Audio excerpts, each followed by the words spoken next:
রাসূলুল্লাহ সাল্লাল্লাহু আলাইহি ওয়াসাল্লাম রিসালাতের দায়িত্ব নিয়ে তিনি যখন মানুষের কাছে গেলেন, মানুষগুলোর অবস্থা কি ছিল আর কি হয়ে গেল শুনুন। उतर कर गार हिरा से सोए कौम आया और कायनस खैक में सतलाया। कवि বলছেন মুহাম্মদ রাসূলুল্লাহ সাল্লাল্লাহু আলাইহি ওয়াসাল্লাম গারে হেরা থেকে কোরআন নামক পরশ পাথর নিয়ে আসলেন। এই কোরআনুল কারীম এমন এক পরশ পাথর, যে পাথরের ছোঁয়া লেগে হযরত ওমর, যিনি মুহাম্মদ রাসূলুল্লাহ সাল্লাল্লাহু আলাইহি ওয়াসাল্লামকে হত্যা করার জন্য রওনা দিয়েছিলেন, ওই ওমরও যখন কোরআনের সংস্পর্শ পেলেন, ওই ওমরও যখন কোরআনের স্পর্শ পেলেন, হযরত ওমর রাদিয়াল্লাহু তাআলা আনহুকে আল্লাহ রাব্বুল আলামিন সর্বোচ্চ সম্মান এবং মর্যাদা দিলেন। সুবহানাল্লাহ। মুহাম্মদ সাল্লাল্লাহু আলাইহি ওয়াসাল্লাম তিনি বলেছেন, আনা খাতামান নবিয়্যিন, আমি হলাম সর্বশেষ নবী অথবা রাসূল, আমার পরে আর কোনো নবী বা রাসূল আসবে না। যদি আমার পরে কেউ নবী বা রাসূল হিসাবে আগমন করত, তাহলে ওমরই নবী হয়ে যেত। সুবহানাল্লাহ। তাহলে দেখুন, কোরআনের সংস্পর্শে আসার কারণে, রাসূলে পাক সাল্লাল্লাহু আলাইহি ওয়াসাল্লামের আদর্শের মধ্যে আসার কারণে হযরত ওমরের দাম কতটা বেড়ে গেল, ঠিক কি না? সাহাবাদের দাম কতটা বেড়ে গেল। এজন্য ভাইরা আমার, রাসূলে পাক সাল্লাল্লাহু আলাইহি ওয়াসাল্লাম সম্পর্কে আল্লাহ রাব্বুল আলামিন কোরআনুল কারীমের সূরা কলামের 4 নম্বর আয়াতে বলছেন, ওয়া ইন্নাকা লাআলা খুলুকিন আযীম। আল্লাহ রাব্বুল আলামিন তিনি বললেন, আমি মুহাম্মদ রাসূলুল্লাহ সাল্লাল্লাহু আলাইহি ওয়াসাল্লামকে উত্তম চরিত্র দিয়ে সৃষ্টি করেছি। খুলুকিন আযীম, উত্তম চরিত্র দিয়ে আল্লাহ পাক মুহাম্মদ রাসূলুল্লাহ সাল্লাল্লাহু আলাইহি ওয়াসাল্লামকে সৃষ্টি করেছেন। এটা কেমন চরিত্র? আযীম বলা হয়েছে, যে চরিত্র কুল কিনারা ফাইন্ড আউট করা বা খুঁজে পাওয়ার সাধ্য কারোর নাই। রাসূল পাক সাল্লাল্লাহু আলাইহি ওয়াসাল্লামের চরিত্র সম্পর্কে আম্মা জান হযরত আয়েশা সিদ্দিকা রাদিয়াল্লাহু তাআলা আনহা তিনি বলছিলেন যে রাসূল পাক সাল্লাল্লাহু আলাইহি ওয়াসাল্লামের চরিত্র কেমন ছিল। আম্মা জান আয়েশা সিদ্দিকা রাদিয়াল্লাহু তাআলা আনহা তিনি বলেছিলেন যে আল্লাহ পাকের পবিত্র 30 পারা যেমন, রাসূলের চরিত্রটাও ছিল তেমন। সুবহানাল্লাহ, সুবহানাল্লাহ। এমন রাসূল আমরা পেয়েছি, এমন নবী আমরা পেয়েছি, যে নবী আগমনের মাস এই পবিত্র মাস। আল্লাহ পাক বলছেন, لقد كان لكم في رسول الله أسوة حسنة। আল্লাহ পাক বললেন, ও আমার বান্দারা, আমি আল্লাহ রাব্বুল আলামিন মুহাম্মদ সাল্লাল্লাহু আলাইহি ওয়াসাল্লামের মধ্যে তোমাদের জন্য উত্তম আদর্শ রেখে দিয়েছি। সুতরাং যারা মুহাম্মদ সাল্লাল্লাহু আলাইহি ওয়াসাল্লামের আদর্শ মোতাবেক চলতে পারবে, মুহাম্মদ সাল্লাল্লাহু আলাইহি ওয়াসাল্লামের চরিত্রে যারা চরিত্রবান হতে পারবে, আল্লাহ রাব্বুল আলামিন দুনিয়া এবং আখিরাতে তাদেরকে সম্মানিত করবেন। সুবহানাল্লাহ। কাফির যারা, অমুসলিম যারা, ইহুদি খ্রিস্টান যারা, তারা গবেষণা করেছেন যে পৃথিবীর মধ্যে সবথেকে ভালো মানুষ কে। তারা গবেষণা করেছেন, গবেষণা করে 100 লোকের জীবনী তারা খুঁজেছেন। 100 কয়শো? 100। এই পৃথিবীর মধ্যে 100 মানুষের যারা সব থেকে ভালো মানুষ, যারা সব থেকে ভালো মানুষ, এমন 100 মানুষের জীবনী তারা খুঁজেছেন, রিসার্চ করেছেন যে এদের মধ্যে সব থেকে ভালো মানুষকে। যারা রিসার্চ করেছেন তারা একজনও মুসলমান না, সব অমুসলমান, অমুসলিম তারা ছিল। 100 মানুষ, প্রত্যেকের জীবন তারা পুঙ্খানুপুঙ্খানুভাবে রিসার্চ করেছেন। রিসার্চ করে 1 নম্বর পজিশনে, 1 নম্বর স্থানে অমুসলিমরা যাকে রেখেছেন তিনি হচ্ছেন মুহাম্মদ রাসূলুল্লাহ সাল্লাল্লাহু আলাইহি ওয়াসাল্লাম। সুবহানাল্লাহ। তারা অমুসলিম, কিন্তু রাসূলের জীবনী থেকে, রাসূলের সিরাত থেকে তারা গবেষণা করে ফাইন্ড আউট করে এমন তথ্য পেয়েছেন যে সবার থেকে শ্রেষ্ঠ মানুষ, সবার থেকে নিষ্কলঙ্ক মানুষ, সবার থেকে সহি মানুষ মুহাম্মদ সাল্লাল্লাহু আলাইহি ওয়াসাল্লামের উপরে আর কেহ নাই। এই নবীর উম্মত আমরা। তারা ভালো বলুক আর মন্দ বলুক আমাদের যায় আসে না।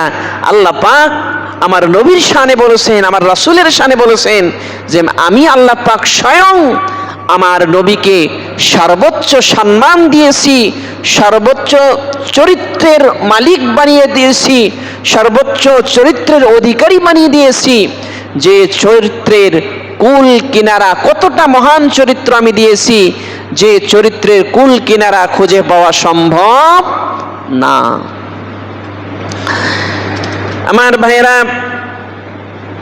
আল্লাহ রাব্বুল আলামিন এভাবে মুহাম্মদ সাল্লাল্লাহু আলাইহি ওয়াসাল্লামকে দুনিয়ার জমিনে প্রেরণ করেছেন।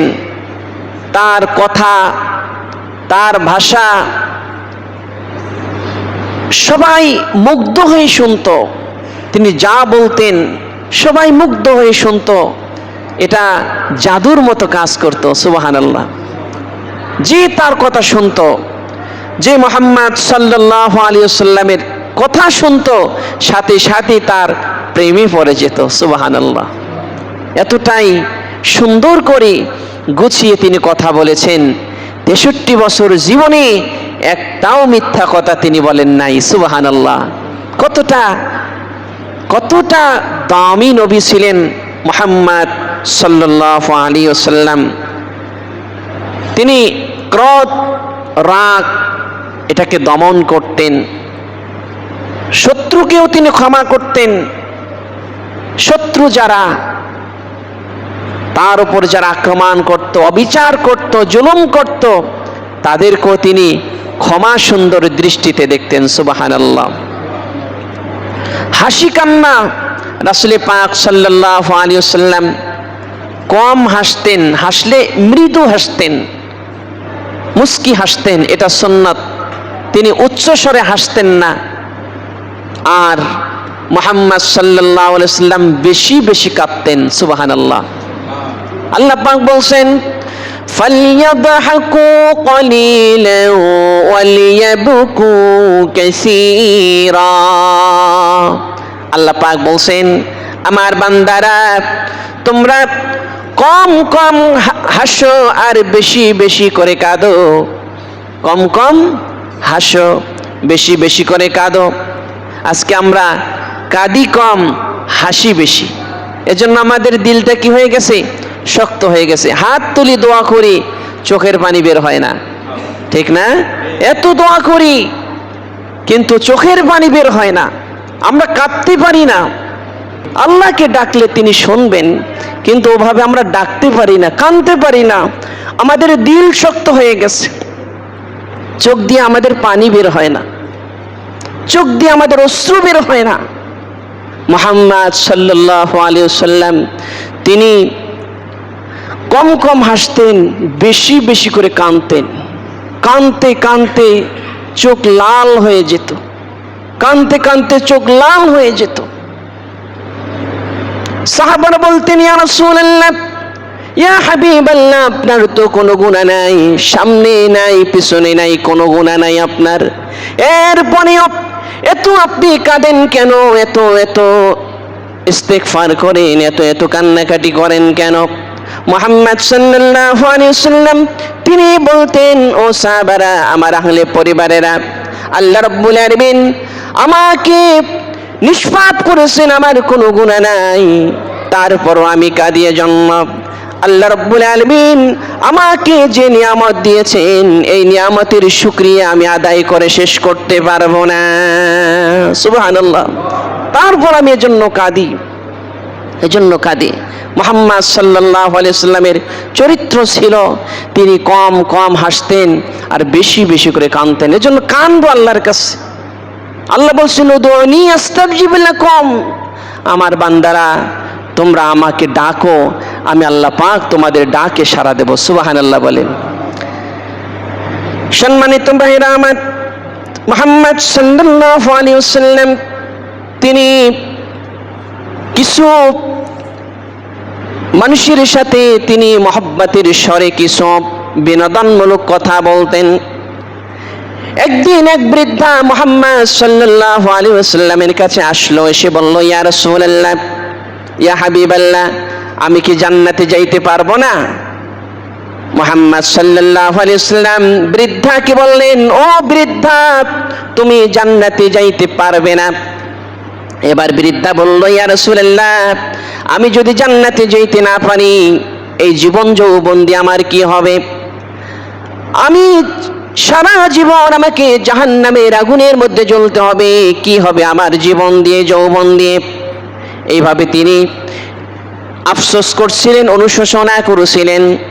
সেই আম্মা জান আয়েশা সিদ্দিকা রাদিয়াল্লাহু তাআলা আনহা তিনি ছিলেন, তিনি বললেন, ইয়া রাসূলুল্লাহ, ইয়া হাবিবাল্লাহ, এই আল্লাহর বান্দি তিনি ঈমান গ্রহণ করেছেন, ইসলাম কবুল করেছেন, তারপরেও তিনি কেন জান্নাতে যাইতে পারবেন না? তার কারণটা কি? ওনার অপরাধ কি?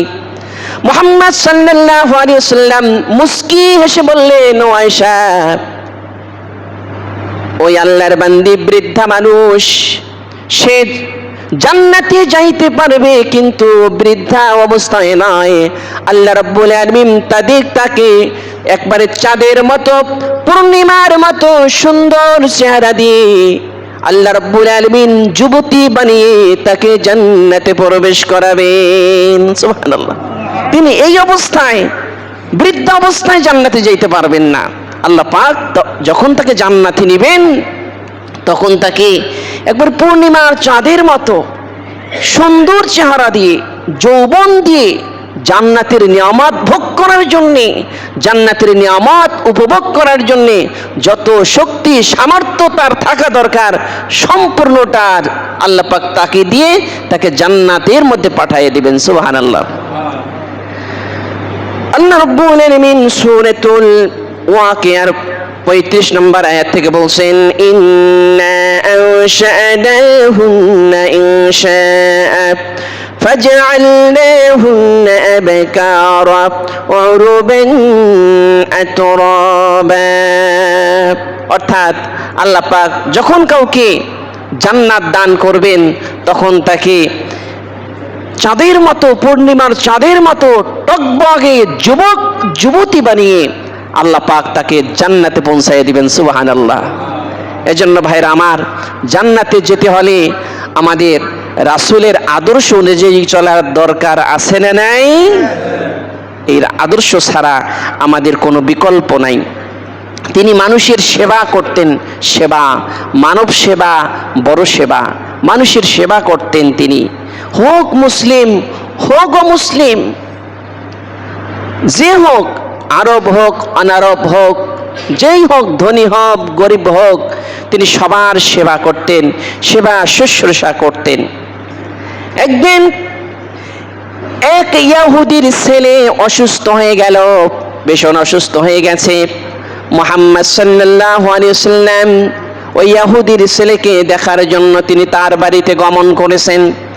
সেখানে গিয়ে ইহুদির ছেলের খবর নিয়েছেন, তার জন্য দোয়া করেছেন, তার সেবা শুশ্রূষা করেছেন। একজন ইহুদি, মুসলিম নন, তার সেবা শুশ্রূষা করেছেন। এবার মুহাম্মদ সাল্লাল্লাহু আলাইহি ওয়াসাল্লাম এমন ভাবে তার সেবা শুশ্রূষা করেছেন, এমন ভাবে তার খোঁজ খবর নিয়েছেন অমুসলিম হওয়া সত্ত্বেও। এরপরে মুহাম্মদ সাল্লাল্লাহু আলাইহি ওয়াসাল্লাম তাকে লক্ষ্য করে এই কথা বললেন, আতি আবুল কাসিম, হে ইহুদির সন্তান, আল্লাহর বান্দা, তুমি ইসলাম কবুল করে নাও, তুমি ইসলাম কবুল করে নাও।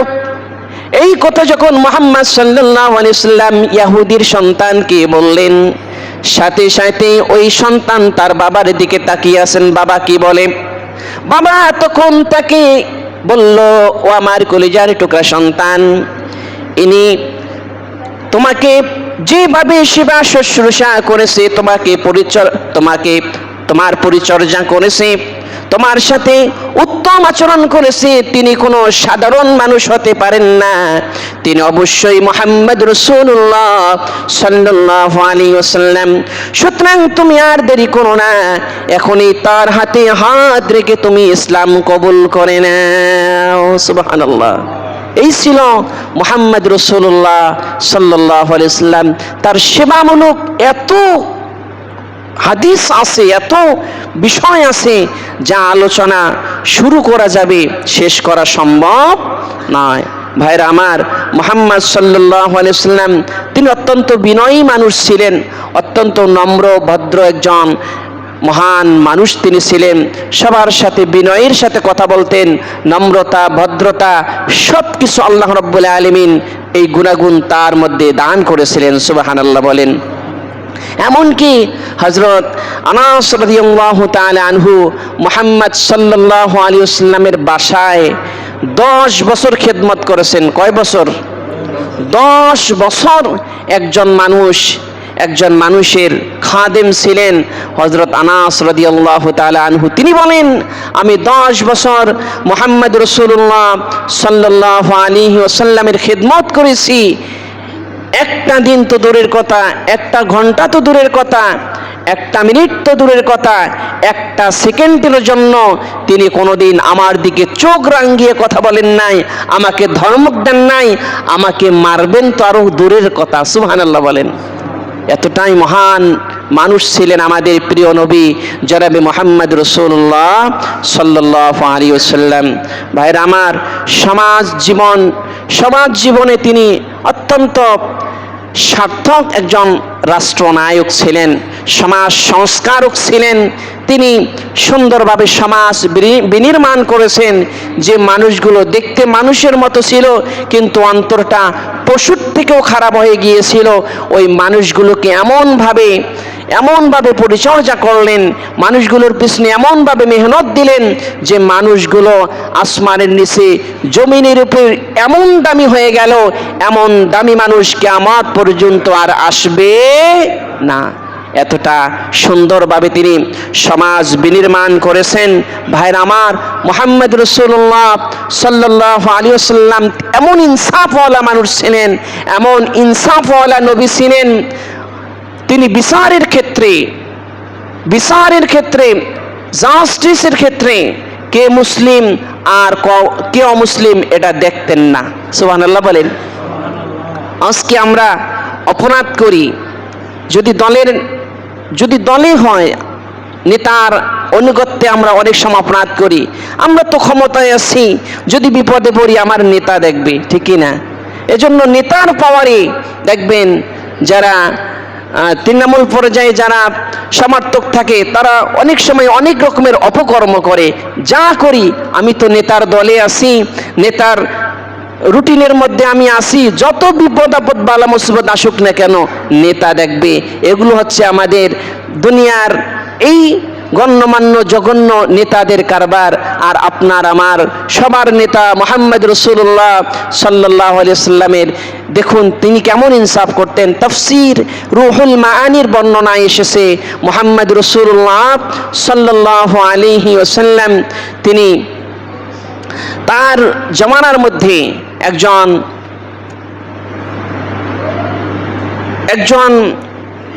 বিশর নামে একজন মুসলমান ছিল, বিশর নামে একজন মুসলমান ছিল মুহাম্মদ সাল্লাল্লাহু আলাইহি সাল্লামের জামানায়। তো এর সাথে একজন ইহুদির ঝগড়া হয়ে যায়, যে কোনো কারণে ঝগড়া হয়ে যায়। তো বিশর নামক মুসলিম এবং ওই ইহুদি দুজনেই বিচার মুহাম্মদ রাসূলুল্লাহ সাল্লাল্লাহু আলাইহি সাল্লামের কাছে চাইলেন। মুহাম্মদ সাল্লাল্লাহু আলাইহি সাল্লাম তার কাছে বিচার নিয়ে গেলেন।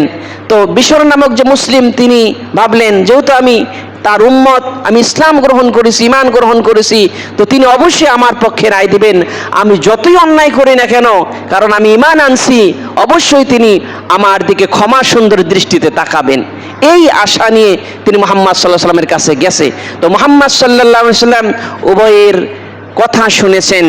কথা শুনে তিনি ইহুদি তার পক্ষে রায় দিয়েছেন। সুবহানাল্লাহ বলেন। কার পক্ষে রায় দিয়েছেন? ইহুদির পক্ষে রায় দিয়েছেন। দেখুন মুহাম্মদ সাল্লাল্লাহু আলাইহি সাল্লাম কতটা ইনসাফওয়ালা মানুষ ছিলেন। হাজারো তিনি ঈমানওয়ালা হোক, আমলওয়ালা হোক, আখলাকওয়ালা হোক, তিনি তো অবশ্যই অপরাধী,